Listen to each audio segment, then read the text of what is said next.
why I'm not cheering the Derek Chauvin verdict, and why the two main themes of all the media coverage, racism and police oppression, were actually refuted both by the trial and by the jury. This is the Dinesh D'Souza podcast.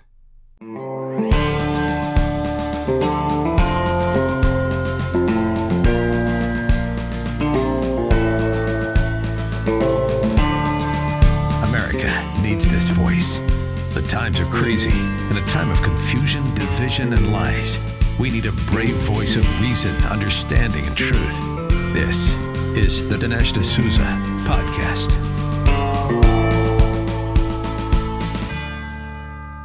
A lot of people are cheering wildly at the Derek Chauvin murder verdict. Kaboom! Touchdown! Big win for our side. There's a sense of jubilation. Here's the African-American columnist Eugene Robinson in the Washington Post. He goes, Derek Chauvin's conviction shouldn't feel like a victory, but it does. Touchdown. So you get the feeling here, and perhaps if you were to ask these guys, why are you cheering? They would say, that's the sweet sentiment of justice. So then I asked myself, I don't have that feeling. My feeling is sober, almost somber. Why?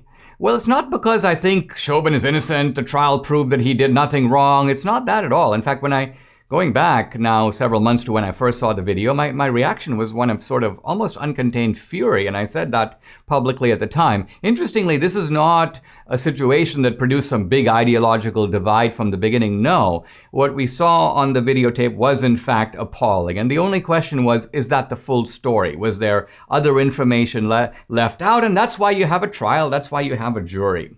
Now, the reason that I am although satisfied with the verdict, it's very well quite possible that justice was done, but we don't know for sure. And why is that?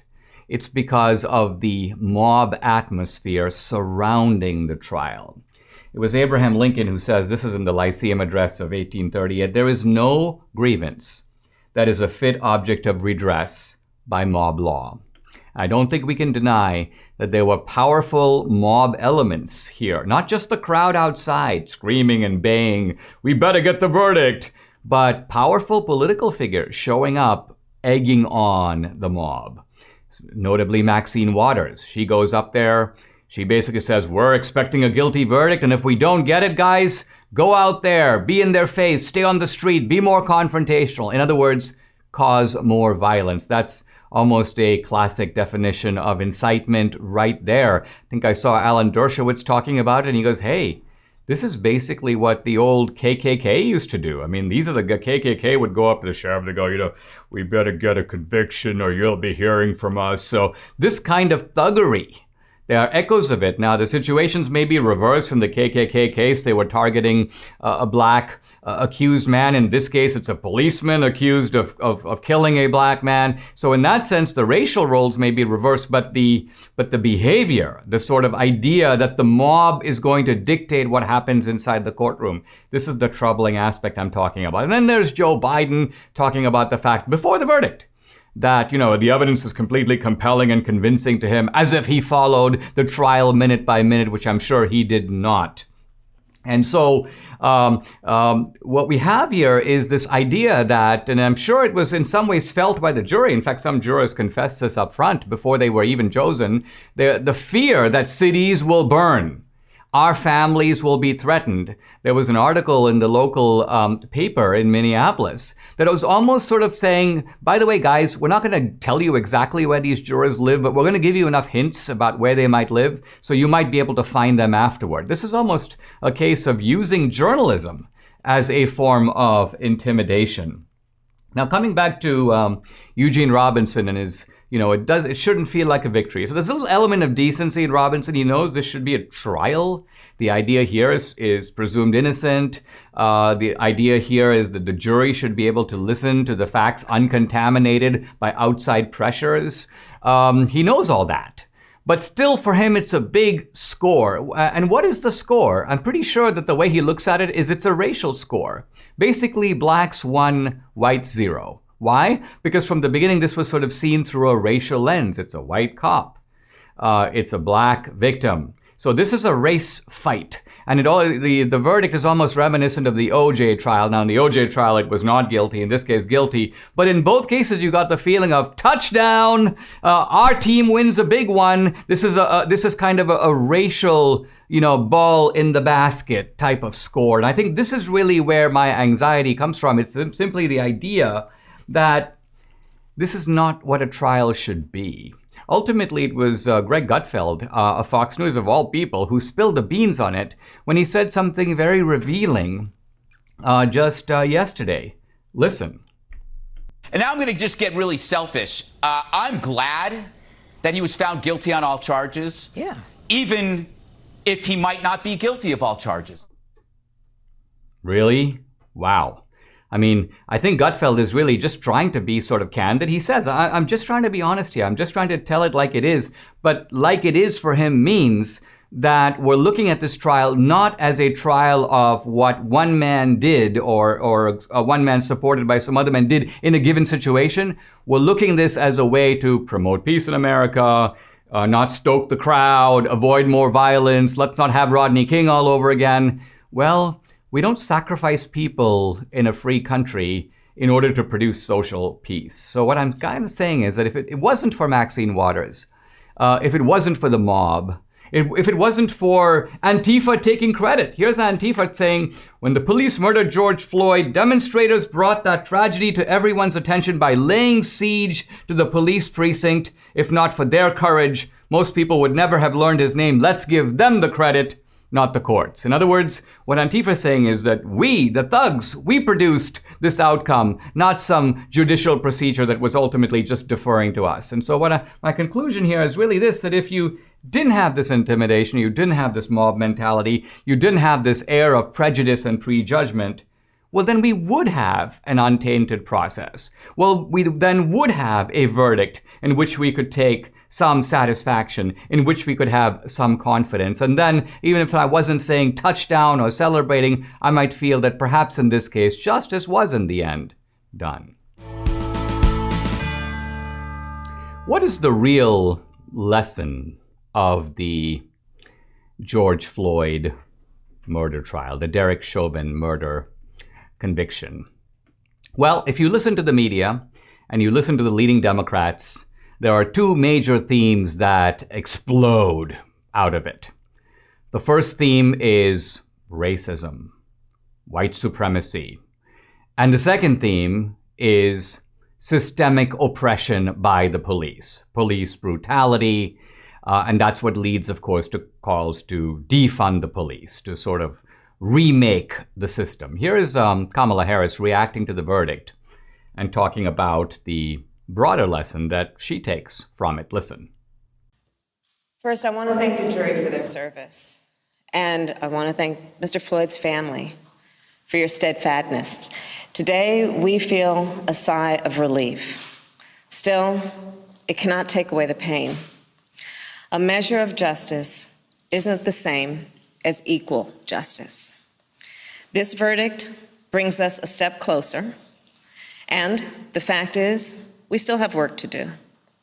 We still must reform the system. So right there you have those exact two themes. We need to have equal justice, which is to say we need to fight the racial inequality, and the second is we need to reform the system. AOC chiming in, as she always does. I'm quoting her now. I don't want this moment to be framed as a system working. And so this is the ongoing theme. I just saw Gavin Newsom pick up on the race thread of it. He goes, George Floyd would still be alive if he looked like me. It's all about him. If he looked like me, it wouldn't happen to him. That must change. Now, these notions, the racial lens, which in a sense, the racial lens makes George Floyd a stand-in for every Black American. And it makes Derek Chauvin a stand-in for every white American. So the whole thing takes on this kind of racial drama. And my question is simply this. Where is the evidence? Is there any independent evidence, any at all, that shows that Derek Chauvin is a racist, or a white supremacist? Did this issue even come up during the trial? I mean, this is all I hear the Democrats and the media and the left talking about, and yet the prosecution didn't talk about it. And the defense didn't talk about it. And apparently the jury decided that this was not really a relevant issue in the trial. Now think how odd that is. This is a murder trial. And when you're discussing murder, one of the normal components of a murder is the motive. Why'd he do it? So if Derek Chauvin was motivated by bigotry, I hate black people, that would have come out in the trial. You'd think the prosecution would highlight it. And the reason they don't highlight it is because that wasn't an issue. And the jury didn't see it as an issue. And they weren't asked to decide about it. And they didn't. Now let's turn to the issue of the systematic police brutality or the systematic police oppression. The whole thrust of the prosecution's case, by the way, cheered by the media and affirmed by the jury, is that the system is not racist. Think about it this way. If the system were racist, Derek Chauvin would have to be exonerated. Let's say the problem was with the system. Let's say that they trained Derek Chauvin to do that to George Floyd or someone like George Floyd. Let's say that there were police manuals that said, yeah, it's perfectly fine to put your knee on someone's neck and keep it there until they stop breathing. Let's say that other police officers habitually did kind of the same thing. In that case, it would in fact be a systemic problem. But in that case, Derek Chauvin's defense was, hey, I was trained to do this. The system told me to do this. I'm simply following instructions. I'm doing what all my peers do. But the whole point of the prosecution was that's not the case. No, we haven't trained you to do this. This is not what the manual says. This is a bad apple. This is a guy who, quote, took the law into his own hands. So the whole thrust of the prosecution's case was to convince the jury, and the jury apparently agreed, yes, this guy is an outlier. He deserves to be locked up. Because if it was, after all, systemic practice, lock up all those other cops who came up to testify on behalf of the prosecution, because after all, they're equally guilty. They do the same thing. The system is like that. This is not a problem with Derek Chauvin. It's a problem with the Minneapolis or with the Minnesota Police Department. Now, when I talked about this on social media, someone replies when I said, this is really not even a race issue. This is not a systemic issue. Someone writes and they go, would that have happened to me? I'm white, I'm a natural blonde, I'm a female. No, it wouldn't have. It probably wouldn't have happened to my husband either. He's white also, and that's the point. And so this is the kind of rhetoric we get all over social media. And I'm thinking to myself, everyone wants to make an analogy between themselves and George Floyd, but they don't follow the analogy through. It's kind of like, wait a minute, are you George Floyd? Do you and your husband act like George Floyd? Did you have a home invasion that occurred a year or two ago? Do you forge checks habitually? Were you resisting arrest? Are you often out of control because you've taken so much fentanyl you don't really know what's going on? So if you and your husband behave like that, you are going to put yourself in a much more dangerous environment than you normally live in. So this is not a function of merely being white or living in a suburban neighborhood. This is a function of being in an environment which is very rough, where the cops are there all the time and where people like Derek Chauvin show up and do bad things and need to be held accountable to them. But what gets me about all this rhetoric is this. It's in the end not about race. There was nothing about race in this trial. And second, it's not about systematic police oppression either. It's about, and it should be about, what this man did in this situation, and he should be held accountable for it. It is amazing to see Mike Lindell in the limelight under ferocious attack but not giving in. Every time this guy takes a stand, the left goes after him, his business is under attack, and now his social media platform, Frank, is under attack right from the get-go. We need to support Mike on all fronts. Let's sign up on his free speech platform. Go to frankspeech.com and sign up. I also love Mike's products. We really do love his pillows, but we also love all his other stuff. We've gotten the robes, the dog beds, the throws, the blankets, the towels, and the sheets. And right now he's offering buy one, get one free on his sheet sets. Mike Lindell has come out with the world's most comfortable bed sheets. He found the best cotton in the world in a region where the Sahara Desert, the Nile River, and the Mediterranean Sea all come together to create the ideal weather conditions for growing cotton. His new Giza Dream bed sheets are made with this long staple cotton. Mike guarantees, and I guarantee, they'll be the most comfortable sheets you'll ever own. The first night you sleep on them, you'll never want to sleep on anything else. The Giza Dream Sheets are available in a variety of colors. Like all of Mike's products, they come with a 60-day money-back guarantee and a 10-year warranty. Right now, you can buy one, get one free by calling 800-876-0227 and use promo code Dinesh. For a limited time, buy one, get one free on the sheets, but discounts on all the products, 800-876-0227, or go to mypillow.com. But make sure to use promo code DINESH, Dinesh. What does it mean to be a conservative activist? How should an activist respond when things turn against you? Many of us were very disappointed and went into a kind of a funk, you may say, right after the election. What has constantly inspired me, and I've been tracking him on social media, is the way that activist Scott Presler never gives up and never seems to rest. Welcome, Scott Presler, to the podcast. I last saw you on the set of the Trump movie. We interviewed you for the movie. At that point, you were doing garbage cleanups in major cities, kind of doing what the Democrats refused to do in their own cities. Now, let me start by talking about the immediate aftermath of the election. You just said to me a moment ago that you went into a little bit of a depression. Talk about that. You know, I poured my heart out, Dinesh. I spent the last 4 years of my life helping to re-elect President Trump, registering thousands of new voters, bringing people into our democratic republic, inspiring them to take action. So, you know, to say that losing the election was less than soul-crushing would be an understatement. But I also know that the fight for freedom never ends. And that's why I haven't stopped for a gosh dang second. Well, this is the key, because even on social media, I noticed that some people have dropped off. There are probably people who felt, oh man, the country is lost, or they felt like I just don't have the heart for it anymore, or that the left is putting so much pressure on us through censorship and intimidation. So talk about how it is that you, almost on your own strength, where do you get those resources to say, hey, look, I'm not going to let this bother me. I'm going to push forward. What do you tell yourself to get going in the morning every day? Well, you know, I'm inspired by my family's history. My grandfather was a retired Navy captain. My dad is a retired Navy captain. And although I haven't served, I feel a responsibility for my family, for my country, that, look, I've been blessed with this platform on social media.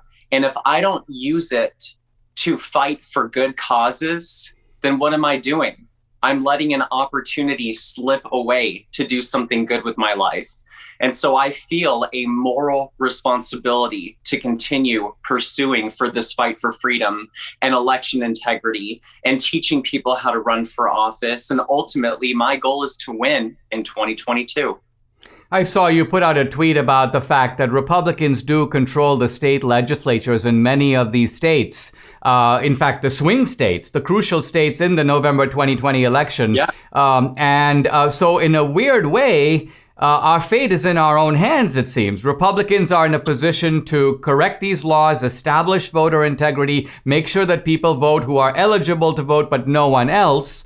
Why do you think Republicans have been slow to do this? Is it that Republicans are just late to the party? Is it just that they need to be stoked up more than the Democrats, who are somehow more motivated than our side? What do you find on the ground when you show up in these places to find out, hey guys, why haven't you fixed this problem like yesterday? Well, in part, Dinesh, it's because of us. Where are we marching in the streets peacefully? Where are we making those phone calls, posting on social media, emailing and lobbying effectively our legislators? The reason why Republicans and elected officials of leadership don't listen to us and are feckless is in part because of us. We have to turn that finger back at ourselves and say, no, there is no reason why we can't have no vaccine passports, no mask mandates, open our schools, open our businesses, sanctuary states of Second Amendment for every single state across the country, if we effectively lobbied our legislators. So you at home watching this right now, you have power. I want you to call your state representative, your state senator, and you demand all of the things that I said to you. And if they do not represent you, then we need to primary, repeal, and replace them. Now, I noticed, Scott, that you also have been getting involved at the local level. You've been talking about, well, just recently you talk about the fact that one of my goals is to elect conservatives to school boards across America. There are some people who follow things at the national level, but they don't bother with local elections. They don't bother with school boards. But isn't it a fact that a lot of critical decisions, indoctrination in the schools, that's occurring not because of some federal mandate alone, but it's occurring because of what school boards decide at the local level, right? Absolutely. All politics is local. And quite frankly, I think even more important than Congress are the state legislatures, are the school boards, are the city councils. Think about COVID for a second. Democrats were able to shut us down because they controlled major cities, major city councils, major school boards. They were able to tell you that you can't send your children to have in-person learning.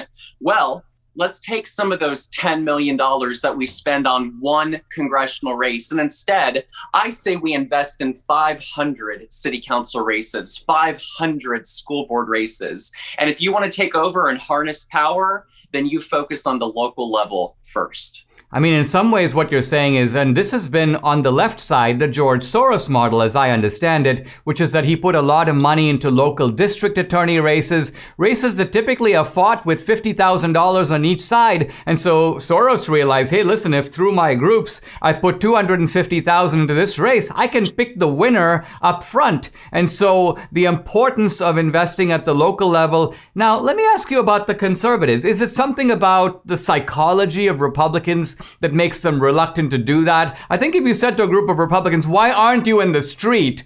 They would look at you like, really? That's kind of not my thing. I'm not exactly a street type. So is it the case that there's something about Republican or conservative psychology that needs to change? You evidently have no problem doing it, but do you find that other Republicans have a problem being like you? I think some of my methods in the past weren't welcomed openly, but when people see my success, that I've registered thousands of new voters, they see my success, that we helped win these state legislatures in 2020, like in Pennsylvania, Michigan, Wisconsin, which only have Democratic governors, by the way, which we can flip in 2022.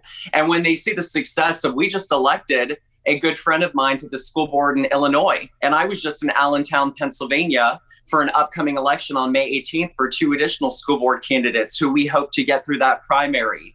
The result is success begets success. And so that means that we need to change up our methodology if you want to win. Look at the Democrats. I'm not saying to not have values or principles, but the Democrats win for a reason, because a silent majority will always be outdone by a loud minority. And that's what the Democrats have done and why they win, because we are silent, we are apathetic, we don't do what the Democrats do.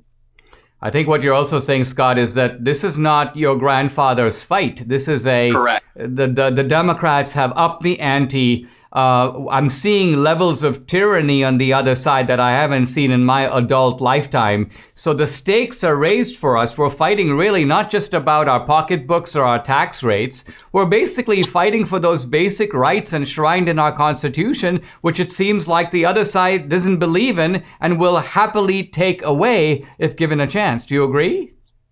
This is dangerous, Dinesh. When the President of the United States of America says in a presser that no amendments to the Constitution are absolute. Joe Biden, no amendments to the Constitution are absolute. What about women's suffrage? What about the right of women to vote? What about the First and Second Amendment? the right to practice your religion? What about the Fourth Amendment to protect us from unreasonable searches and seizures, Joe Biden? When you say, Joe Biden, that no amendment to the Constitution is absolute, that is dangerous, that is reckless, and that is an assault on our freedoms and liberties. And quite frankly, that's part of the reason why I'm going to continue this peaceful democratic fight every single day, because the Democratic Party clearly is assaulting our freedoms. Scott, you're an amazing guy, and you're an example to us all. Keep doing what you're doing. I wish I could clone you 100 times over, but I think what you're doing is you're making activists, and you're inspiring people to do with you and alongside you these projects that you're up to. So please keep up the great work. And folks, here's a role model for the rest of us. We're thinkers, we're talkers, but at times we also need to be letter writers and phone call makers. We need to get out on the street like Scott does and make it happen. Thanks, Scott Presler, for coming on the podcast. Thank you, Dinesh. Here's a product I absolutely love. Omaha Steaks saved the D'Souza household during the whole COVID lockdown of 2020. Debbie has sworn by them. She's ordered from them before. I wasn't really sure myself, but decided, let's give them a try. I was kind of amazed at how delicious their food was, and I'm a bit of a foodie. Debbie especially likes to cook their slow cooker meals. Super easy and so yummy. Mother's Day is almost here, and it's about spending quality time with the moms we love. Plan ahead and send mom exactly what she craves this year. The mouth-watering Let's Go Grill package. Visit omahasteaks.com and enter keyword Dinesh in the search bar to order today. This package includes signature butcher-cut filet mignons, apple tartlets, and so much more. Plus, you'll get the tasty bonus of 12 ultra-juicy Omaha steak burgers free. That's almost 4 pounds of free burgers. To top it off, you'll also get $20 off on your first order. Treat mom to the best steak of her life, guaranteed. Visit omahasteaks.com. Use the code Dinesh in the search bar. This will get you 12 free Omaha steak burgers and $20 off at checkout on your first order. This special Mother's Day package is selling out fast, so don't wait. Go to omahasteaks.com, keyword Dinesh. I spoke yesterday about Biden's decision to withdraw U.S. troops from Afghanistan, a decision that mirrored an earlier decision by Trump to do exactly the same thing. Now, what I want to focus on today is not the wisdom of the decision, but the media coverage, the radically different media approach to what, when Trump did it, as opposed to when Biden did the same thing. Now, these have been collected by Drew Holden on social media. It's at Drew Holden 360. Follow this guy. He produces some great stuff. He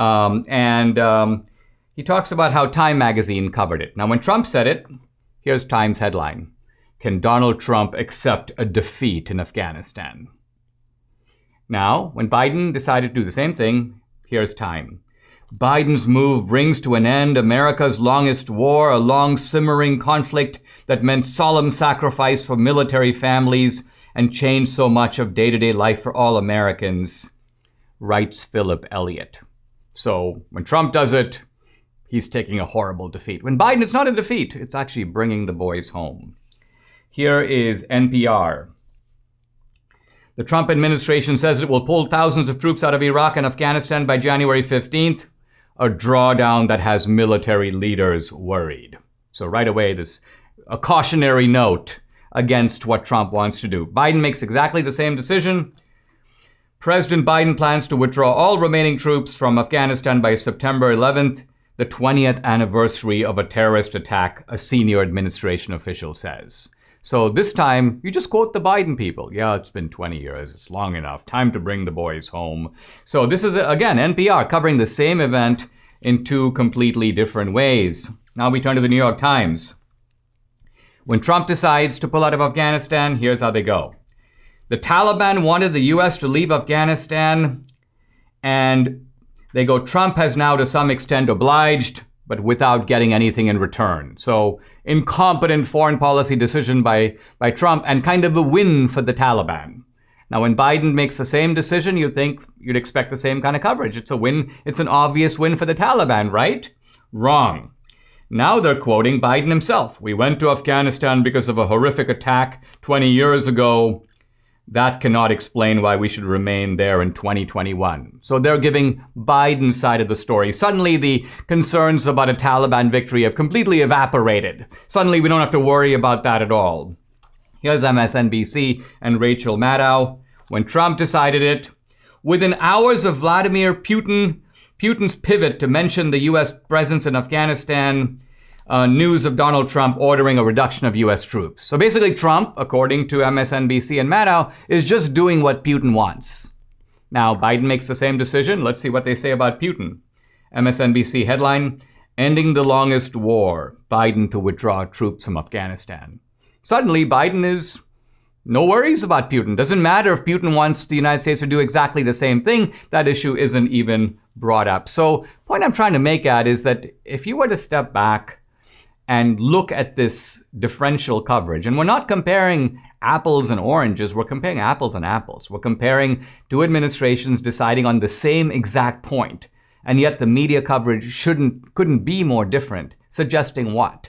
Suggesting that there is actually no rational analysis being applied to the issue at hand. If it benefits Russia for us to do it, it should benefit Russia in both cases, Trump and Biden. If the Taliban has a big win and when Trump withdraws, the Taliban has an equally big win when Biden withdraws. So what you see here is not reason or rationality, but what you could call rationalization. The premise is sort of like this. If Trump does it, it has to be bad. So no matter what it is, we look for reasons to make it bad. And if Biden does it, it has to be good. We're going to look for reasons to make it good. Even if it appears bad, we will find the good in it. And this is the kind of scurrilous, untrustworthy, dishonest. And obviously, these people aren't that dumb that they don't know what they're doing. They have to know what they're doing to do it. So what we have here is not unintentional discrepancy of coverage, feeling, for example, triumphing over reason, but we have reason itself being deployed to serve partisan ideological ends.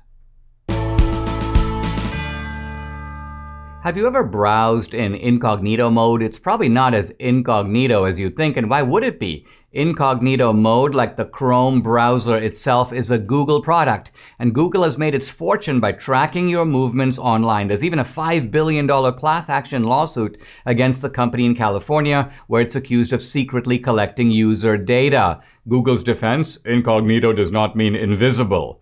So how do you actually make yourself as invisible as possible online?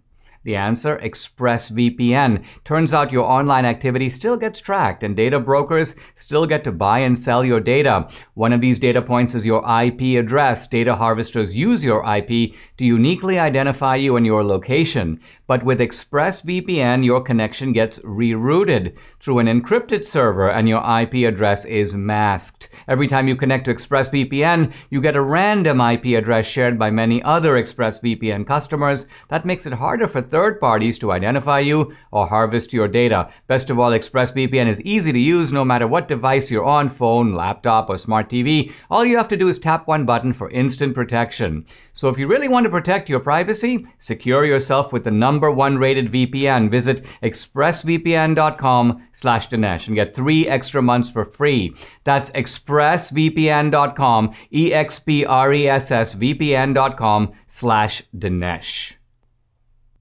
Cancel culture has come for Richard Dawkins. Remember Richard Dawkins? This is the biologist. This is the atheist, the author of The God Delusion. Together with the late Christopher Hitchens, these are perhaps the two leading faces of atheism in the world. And Dawkins has now gone sort of full-blown atheist with a whole series of books, ultimately moving him almost away from biological science and more into this kind of anti-Christian and anti-religious polemics. Interestingly, the American Humanist Association, which was really excited about Dawkins's earlier bashing of religion, they gave him their 1996 Humanist of the Year award. And I guess they saw him as a champion of secular humanism. But now they've decided to take the award back. Why? because they've gone all woke on Richard Dawkins. Here's the American Humanist Association press release. They say, established in 1953, the Humanist of the Year award is conferred for blah, blah, blah, being very human. They go, Richard Dawkins was honored, but they go, regrettably, he has over the years had a history of making statements that use the guise of scientific discourse to demean marginalized groups. So he doesn't use the guise of scientific discourse to marginalize and attack religion. They're actually fine with that one. But they don't like the fact that, well, his latest statement implies that the identities of transgender individuals are fraudulent, while also simultaneously attacking black identity as one that can be assumed when convenient. Now, what did Richard Dawkins say that provoked this ire? I'm going to read the offending tweet by Dawkins. He goes, in 2015, Rachel Dolezal, a white chapter president of the NAACP, was vilified for identifying as black. Factual statement. Some men choose to identify as women, and some women choose to identify as men. And here's the conclusion. You will be vilified if you deny that they literally are what they identify as. Discuss. Now, this is a fairly inoffending tweet. It's just observing that when it comes to race, you seem not to be allowed to sort of traffic in racial identity. I, for example, couldn't get away with saying, hey, I'm Oriental, or hey, I'm black. Why? Because I'm not black. I don't have any black ancestry. So it would be fraudulent for me, and I guess for Rachel Dolezal, to pass myself off as black. But evidently, it's not fraudulent for me to pass myself off as female. Doesn't matter if I'm biologically male. Doesn't matter what the doctor observed when I was actually being looked at under the ultrasound. No, I identify as a woman, and therefore I guess I can be or become a woman. And I guess Dawkins is saying, how come? How come one identity is malleable and not the other? Now, when he's under criticism, Dawkins, of course, I wish he was tougher about it, because he kind of goes into this kind of whiny mode. Here he is. I don't intend to disparage trans people. I see my academic discuss question has been misconstrued as such, and I deplore this. It was not my intent to ally in any way with Republican bigots in the US now exploiting the issue. So basically, to sort of avoid being criticized or canceled, what does Dawkins do? He starts dissociating himself from the right. The right is misusing this issue. I, Richard Dawkins, am not. I'm merely in the discuss mode. Now, you might feel like my reaction to all this is going to be kind of, karma, hello, you want to cancel other people, it's going to happen to you, and we're going to be chuckling on the sidelines. But I don't quite see it that way. The way I see it more is that Dawkins is a kind of Trotsky. Now, think of Leon Trotsky, who was, by the way, himself kind of on the communist side. In fact, he was a communist. He fought against the czars. He fought to defeat the old regime. He fought to bring communism to Russia. And then what happened? Communism came calling for him. He found himself with a pickaxe in his back. Lenin saw him as a threat and decided, you know what? The first fight was against the non-communists, but now it's time to clean up the people on our own side. And that's what's really happening here. Here's Dawkins. He's taken all this trouble. I'm not a Republican. I'm not a conservative. No. I'm really on your side. I'm with the left. I'm a man of science. I've been listening to the science, and you've been cheering me on as I bash religion. But the left is like, you know what? We're happy you did that, but we're not happy you're doing this. We're not happy you're exposing our hypocrisy and inconsistency on the trans issue. And therefore, we're going to take back your award. We're going to push you out of our fold. You're not one of us. Intellectually speaking, you're going to end up like Trotsky with a knife in your back. Folks, here's a product you really need to try. Nutramedics, a professional supplement brand trusted by doctors since 1993 and now available to you. What I like most about Nutramedics is our shared values. Every year, they donate a minimum of 50% of their profits to global charities and missions. That's right, 50% of profits. Amazing. Nutramedics funds projects worldwide that includes feeding the hungry, rescuing orphans, supporting widows, and equipping pastors. And their goal is to surpass $100 million in giving by 2030. I want to support a company like that. If you take supplements already, switch to Nutramedics. That's the product I use. For example, a good night's sleep is hard to come by. It's hard to sleep these days with all that's going on. And my female issues added on top of that. So with the help of hormonal balance and Relaxmedics, I go right to sleep. Go to Nutramedics.com, Nutramedix.com, and use the code Dinesh10 for 10% off. In the last segment, I talked about the biologist Richard Dawkins discussing the trans issue a little bit and the race issue and this whole notion of being able to identify as something else. And then Dawkins ended his tweet with the phrase, discuss. So I want to pick that up, but I want to take it in a somewhat new direction. I want to discuss the central proposition of one of Dawkins' best-known books. Now, probably his most best-known book is called The Selfish Gene. Very powerful book, well worth reading, by the way. But his book that is most identified, I think, with evolution and the evolutionary argument, and one may say the transcendent or theological significance of that argument, is a book called The Blind Watchmaker. The Blind Watchmaker. Now, to understand this concept of the blind watchmaker, we have to go back to an argument that was made in the early 19th century, in fact in 1802, by an Anglican theologian named William Paley. And it was called the argument from design. William Paley was trying to sort of prove the existence of God, and he used a very ingenious argument which I want to state now. Basically, Paley said the following. Try to imagine that you're walking, let's say, on the seashore. And you're looking down and you see some shells and you see some stones.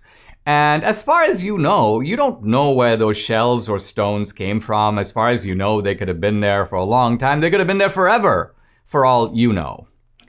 But now let's say that while walking, you come across a watch. And you pick it up and you look at it. Paley says that by looking at it and examining it, you know right away that somebody made that watch. In other words, you know right away that the watch didn't just sort of evolve. It didn't just spring into being. The watch is the product of intelligent design. The working of the watch, its complexity, the dials, the keeping of time, all the different elements that make a watch, make it clear to you, even if you have no idea who made the watch, you know that someone did. Some intelligent being constructed that watch, and that's the key difference between a watch and, say, a stone. And Paley's point was that the universe is like that. The universe shows, if you will, the signature, the handiwork of its intelligent designer. So this was a very powerful, in fact, almost unanswerable argument at the time Paley made it. And Paley, who was actually a kind of naturalist himself, gave lots of examples of this apparent design. Now, Dawkins's book, The Blind Watchmaker, is intended to refute Paley and is intended to say, no, there's no watchmaker that is making the world. The world is the product of a blind watchmaker. And what is this blind watchmaker according to Dawkins? It is evolution itself. So I'm now quoting Dawkins from his book, The Blind Watchmaker. He talks about the fact that the apparent design of the universe and the apparent design of life itself is the result of, quote, a blind, unconscious, automatic process of natural selection. He goes, the explanation for the existence and apparently purposeful form of all life is the blind watchmaker. Now, I want to think about this for a little bit because evidently Dawkins thinks that by describing the process of evolution, which is to say, living creatures coming one out of the other, in fact, even human beings descending not from apes, but human beings and apes and other related creatures all coming from a common ancestor. Dawkins thinks that if he's able to show that, He has proven that there is a blind watchmaker. In other words, that there is no intelligent design behind all this. And I want to say that this is a massive, whopping non sequitur. In other words, the conclusion doesn't follow from the premise. I'm even going to, for the purposes of argument, grant the premise. I'm going to grant all of evolution, not just microevolution, but macroevolution. Let's assume it's all true. And I'm going to ask what follows from that. Now, let me give an example to sort of show where I'm going at.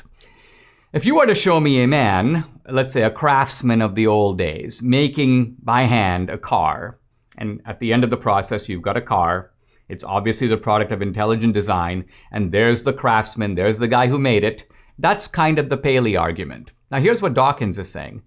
Dawkins is saying we come across a process, and let's call it an automobile factory, in which you've got all these mechanized things going on.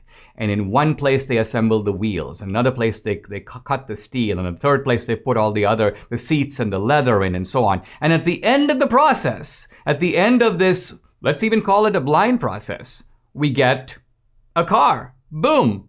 And I look around and I go, where's the craftsman? I don't see a guy putting all these pieces together. I see a blind mechanized process. But the fact is, in both cases, you have a designer. The factory doesn't assemble itself.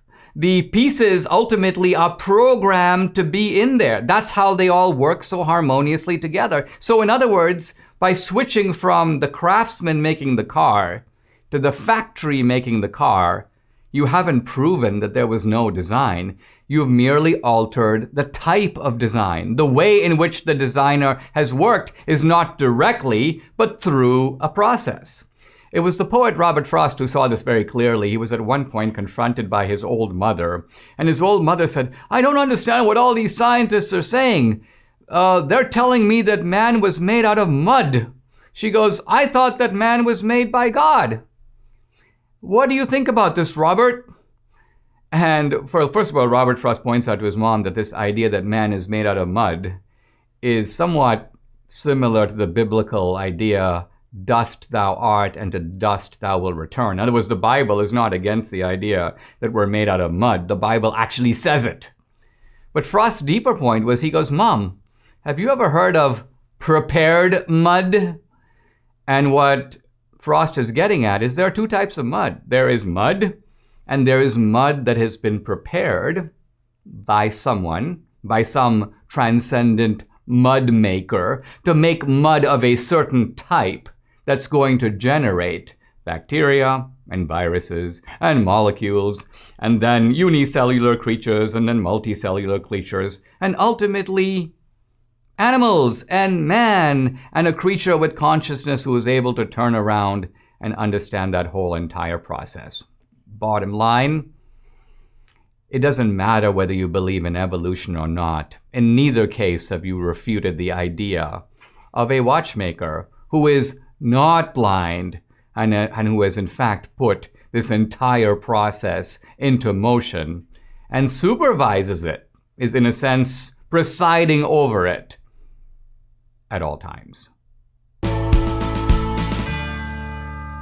Do you think our nation's economy is going to be somehow insulated from Biden's planned massive tax increases? Think again. There's really only one way to protect your savings. Do what over 10,000 smart investors have done and convert a portion of your retirement accounts into gold and silver with Birch Gold. When inflation hits, and it will, gold and silver are your safe haven. And Birch Gold Group is the company I trust to help you convert an IRA or eligible 401k into an IRA backed by gold and silver. Now, through April 30th on qualifying purchases, when you buy physical gold or silver, as Debbie and I have, or open a precious metals IRA with Birch Gold, they'll send you a free home safe. We're waiting for our safe to arrive. Text Dinesh to 484848 for your free information kit on precious metals IRAs, or to speak with a Birch Gold representative today. With 10,000 customers, an A+ rating with the Better Business Bureau, countless 5-star reviews, they can help you too. Text Dinesh to 484848 for your free safe with qualifying purchase. There are two major engines, I would say, of driving modern atheism. One is the idea that a good or just God would not have created so much injustice or allowed so much injustice and evil in the world. I've written a whole book on this subject. It was called God Forsaken in the hardcover, and then What's So Good About God in the softcover. And the other engine of atheism is the idea of evolution. The idea that, hey, we don't need an explanation of God for the universe or even for life, because we already have one. And it's a sufficient explanation, and it gives a full account of things. It gives a full account of life. And I don't think this is true. And so I want to actually look at evolution for a moment now. Once again, not disputing the evolutionary argument as it is made even by the most fervent atheist, but rather pointing to the 4 or 5 key points that evolution does not account for. In fact, in some cases, doesn't even pretend to account for. It's important for us to know that evolution presumes certain things that it cannot itself prove. Let's say what those are. First, evolution cannot account for the beginning of life. This is actually fundamental and accepted by every honest evolutionary biologist, that evolution can explain how one form of life became another form of life under the pressures of natural selection, but evolution doesn't account for life itself. How did we get life? Evolution doesn't know. Evolution starts with life and then goes, now that we have this life, how do we get another type of life that is similar to this? And we're going to try to show you how that process works. So evolution starts with living things and then moves to how they generate other living things. Number 2, evolution cannot explain the cell. Now, the cell is an extremely complicated piece of machinery. In fact, the cell can be almost described as a sort of computer. This isn't my analogy. This is the analogy given by the biologist Franklin Harold in kind of a standard textbook, a classic work called The Way of the Cell. I'm just going to read a few lines from it. Even the simplest cell, he says, is an exceedingly complex mixture containing thousands of different molecules. Cells display levels of regularity and complexity that exceed by orders of magnitude any other non-living object found in nature. In fact, he says cells gives every indication of what any engineer calls purpose. He goes, quote, cell components as we know them are so thoroughly integrated that one can scarcely imagine how any one function could have arisen in the absence of others. So cells are able to break down foodstuffs, extract energy, manufacture precursors, assemble constituents, note and execute genetic instructions, and keep all this frantic activity coordinated. The cell functions almost like a sort of a software program, the equivalent of many encyclopedias. The processing power of a cell, says Harold, is comparable to that of a supercomputer. Moreover, he says, cells can copy themselves. Now, think about that. This is sort of like saying, like, you can put the most complex modern engineer to work and ask him, can you make a hammer that knows how to make other hammers? That can make on its own other hammers? No, can't do it. So, for all the marvels of modern science doesn't know how to make a fruit fly, let alone fruit flies that can make other fruit flies. So, evolution cannot account for the cell. Evolution assumes that we have cells, that the cell is the basic unit of life. Evolution takes the cell for granted. So if the cell is the product of design, evolution relies on that pre-existing design. Now, let's move to number 3. Evolution can't explain consciousness. Yes, we are material beings in the world. In that respect, we're made of some of the same physical components, some of the same chemical components as this a pen, for example, or this phone. But the difference, of course, is that the pen doesn't have consciousness. We do. So what is the evolutionary function of consciousness? This is actually debated to this day, but there's no account of it. There's no good, plausible account of why because it is conceivable we could be human beings and do all the things that we do in the world. We could survive, we could reproduce, we could do all the stuff without being conscious. But we are. Evolution can't account for it.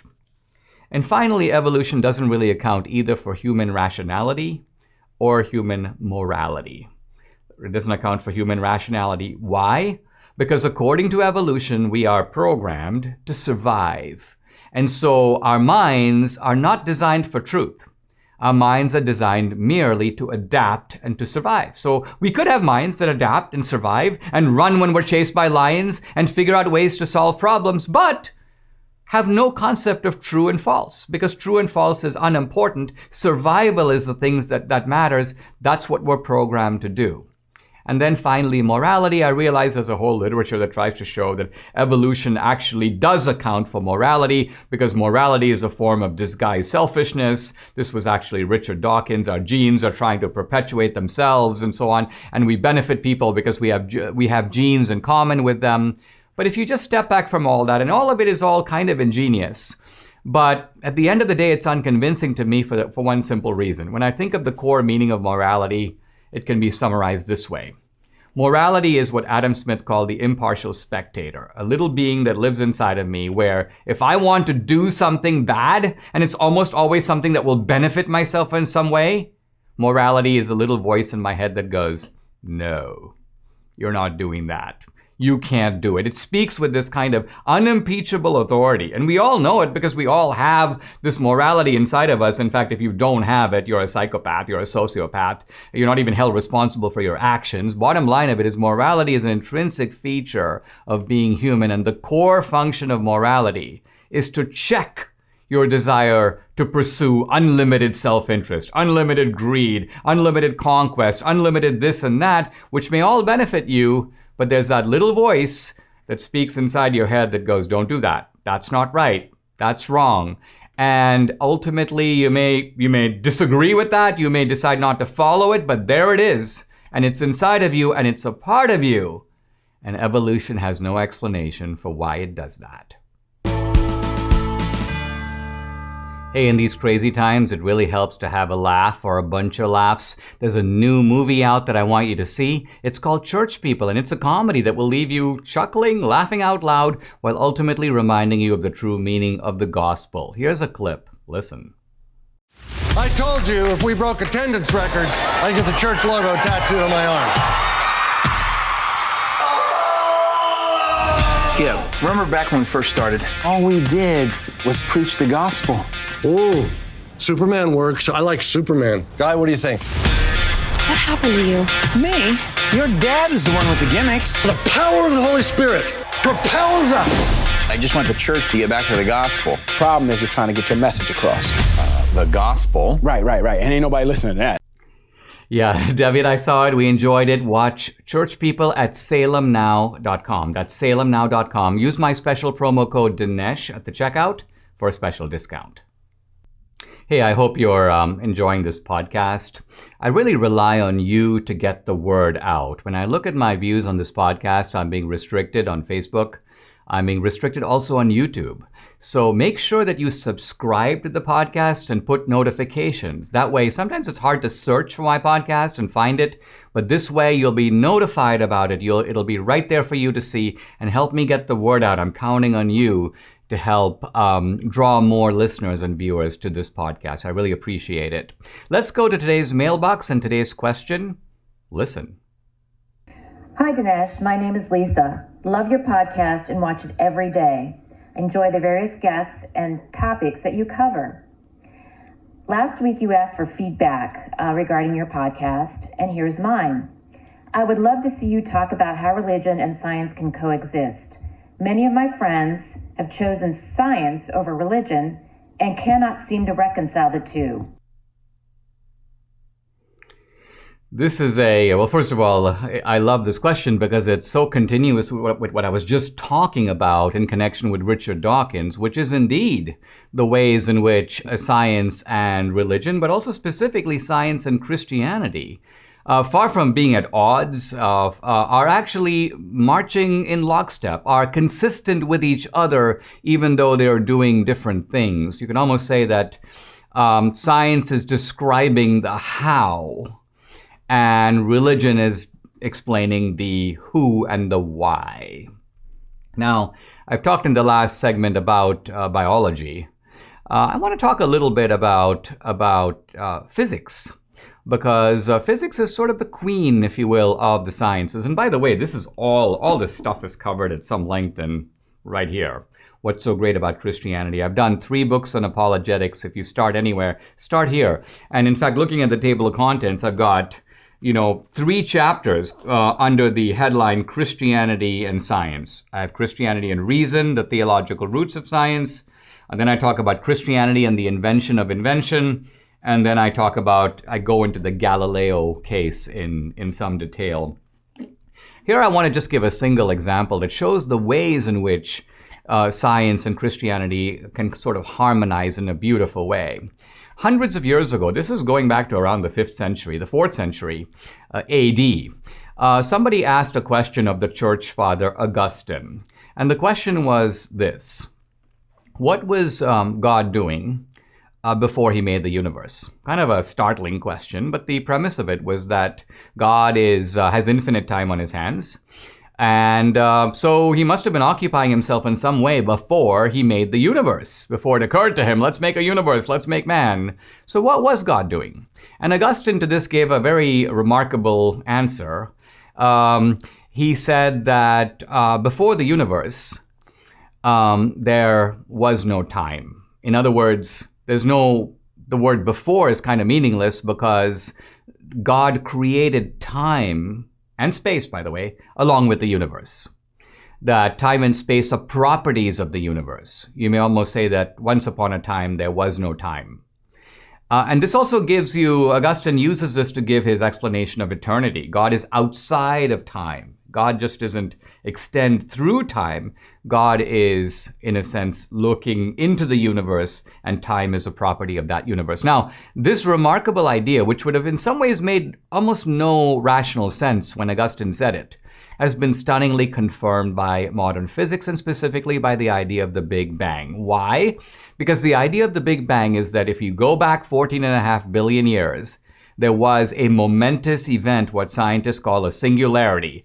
And not only did the universe, you may say, spring into being, bang, but space and time also came into being along with the universe. In other words, the whole premise of the Big Bang, the whole understanding of the Big Bang is that space and time are indeed properties of our universe. So here you have Augustine, 1,500 years ago, making this stunning statement, which is now confirmed, corroborated, and supported by the most sophisticated modern physics of our own day. This is just one way, and there are many ways, and I'll talk more about them as the podcast goes on, many ways in which science is independently confirming, in exhilarating ways, the claims made long ago by a group of Hebrew prophets and church fathers who never did any scientific experiments, but they merely said, God told us. And it turns out they were right.